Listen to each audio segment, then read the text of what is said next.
NRO جو کہ پاکستان کی سیاست کا رخ متعین کرے گا، اس پر متحدہ قومی موومنٹ کی کیا پوزیشن ہے، اس پر ہم بات کریں گے اور اس کے لیے ہمیں جوائن کریں گے MQM کے ممتاز سینئر رہنما اور ممبر قومی اسمبلی جناب حیدر عباس رضوی سے۔ بڑی نوازش حیدر عباس رضوی صاحب، آپ نے ہم کو جوائن کیا ہے۔ آج واضح طور پر لگ رہا ہے کہ متحدہ قومی موومنٹ NRO کی حمایت نہیں کر رہی ہے، اور اگر اس نے حمایت کرنی تھی تو آج وہ اس ووٹنگ سے غیر حاضر کیوں رہی؟ اس کو تھوڑا ایکسپلین کیجئے پلیز۔ میں بہت شکر گزار ہوں آپ کا کامران خان صاحب کہ آپ نے ہمیں موقع دیا۔ دیکھیے، NRO کے حوالے سے جہاں تک بات کی جا رہی ہے، اس کی دو مختلف جہتیں ہیں۔ ایک جہت اس کی لیگل اور کانسٹیٹیوشنل ہے، دوسری جہت اس کی پولیٹیکل ہے۔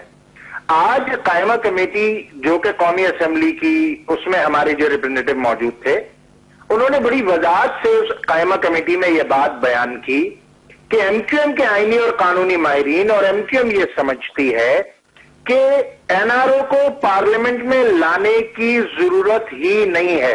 یہ اسپینٹ لا ہے، اور یہ لہذا یہاں پر اگر کوئی اسپینٹ لا ہو تو پھر اس کی ضرورت نہیں رہتی کہ اس کو پارلیمنٹ میں لایا جائے۔ جہاں تک ذکر اس کا رہ جاتا ہے کہ اس کی جو پولیٹیکل سائیڈ ہے، پولیٹیکل سائیڈ پر MQM کی رابطہ کمیٹی، MQM کے لیگل اور کانسٹیٹیوشنل ایکسپرٹس مسلسل میٹنگز کر رہے ہیں، اور انشاءاللہ آئندہ آنے والے چند دنوں میں MQM کی رابطہ کمیٹی جس بھی فیصلے پر پہنچے گی وہ عوام کو ہم اس سے مطلع کریں گے۔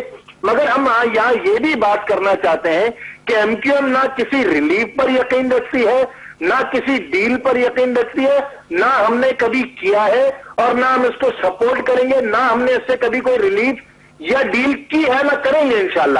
آپ کا اشارہ کیا اس طرف ہے جو یہ کہا جا رہا ہے کہ NRO کا فائدہ جن لوگوں میں ہوا اس میں MQM کے بھی بہت سارے لوگ، سینکڑوں لوگ شامل ہیں جن کو اس کی وجہ سے ریلیف ملا، آپ اسی کی طرف اشارہ کر رہے ہیں؟ کامران خان صاحب، اس میں یہ بات کہنا چاہوں گا کہ MQM کا NRO کا کوئی فائدہ حاصل نہیں ہوا۔ MQM کے کارکنان کے مقدمات 10 برسوں سے کورٹ میں موجود تھے، اور ہم نے اپنے میجورٹی مقدمات جو ہیں، چاہے اس میں میجر کلیم کیس ہو، چاہے وہ حسین سعید کیس ہو، چاہے سندھ میں گورنر راج لگنے والا کیس ہو، یہ تمام کیس ہم نے عدالتوں کا سامنا کر کے الحمدللہ عدالتوں سے جیتے ہیں۔ چند ایک مقدمات جو ہیں، ہم اگر وہ کورٹ ہمارے دوبارہ کھولتی ہے، ہم انشاءاللہ پھر کورٹ سے جا کر وہ مقدمات جیتیں گے۔ کامران خان صاحب، میں یہاں بتانا چاہتا ہوں کہ ان مقدمات میں ایسے بھی مقدمات شامل ہیں جس میں قائد تحریک جناب الطاف حسین پر پولیس والے کی ٹوپی چرانے تک کا مقدمہ ہے۔ تو اس طرح کے مقدمات ہیں، تو اس میں تو ہم نے نہ کوئی ڈیل کبھی کی ہے، نہ ہم کسی ریلیف پر یقین رکھتے ہیں، نہ کبھی کیا، نہ آئندہ کریں گے۔ بہت بہت شکریہ۔ حیدر عباس رضوی متحدہ قومی موومنٹ کا موقف بیان کرتے ہوئے کہہ رہے تھے کہ نہ ہم نے کوئی ریلیف حاصل کیا، اور اگر NRO کی مخالفت کی وجہ سے ہمیں دوبارہ عدالتوں میں جانا پڑے تو ہم ان عدالتوں کا مقابلہ کرنے کے لیے تیار ہیں۔ نہ ہمیں کسی ریلیف کی توقع ہے، نہ ہم ریلیف کرنا چاہتے ہیں، نہ ہی ہم نے کوئی ڈیل کی ہے۔